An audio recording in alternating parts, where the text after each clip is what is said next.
The Aaron Rodgers thing to me, very interesting for multiple reasons. One, I'm tired of Packers fans not understanding what most of the NFL world goes through when it comes to quarterback play.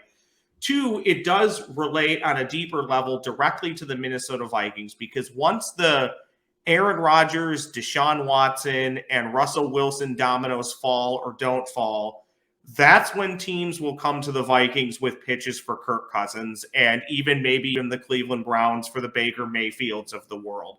Last year, we were told that 7 or 8 quarterbacks could move, and it didn't happen. This year, we're kind of being told the same thing. I don't expect that to happen. It's very tough to move quarterbacks. But there are some logical destinations for a lot of these guys. For Aaron Rodgers, Pittsburgh and Denver make sense. Guess what?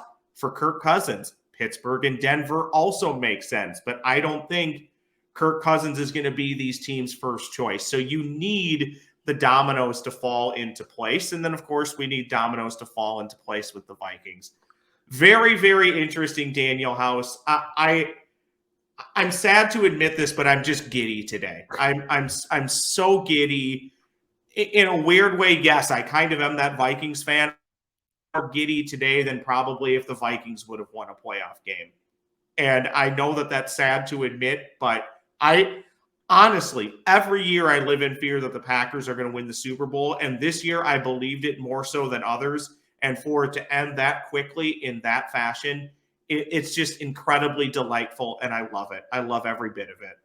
Well, circling back to the Kirk Cousins thing, the team that I would watch for is the Carolina Panthers. They might not be able to get one of these quarterbacks if Russell Wilson's traded, which I don't know if that'll happen or not. Maybe, Aaron Rodgers gets traded, possibly like Denver, Las Vegas. I don't see Green Bay trading him in the NFC. So you said it right. I don't see the Vikings being concerned trading Kirk Cousins within the NFC if the right deal came together. Maybe you sign a bridge quarterback, draft another guy.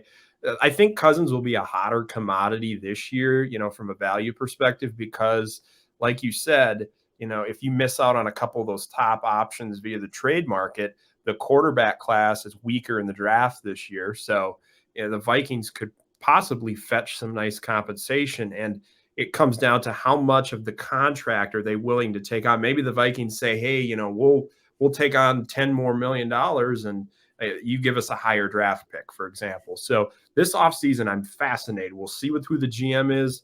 I hope it's Kawesi. It's probably going to be Ryan Poles. Either one I'm pretty cool with, because I think they both have strengths and really good strengths that will help the Vikings build this thing. And then you look at head coach and you see from there based upon who you hire. But Kawesi, I think he's the innovative mind the Vikings could use. Yesterday, I was talking with a friend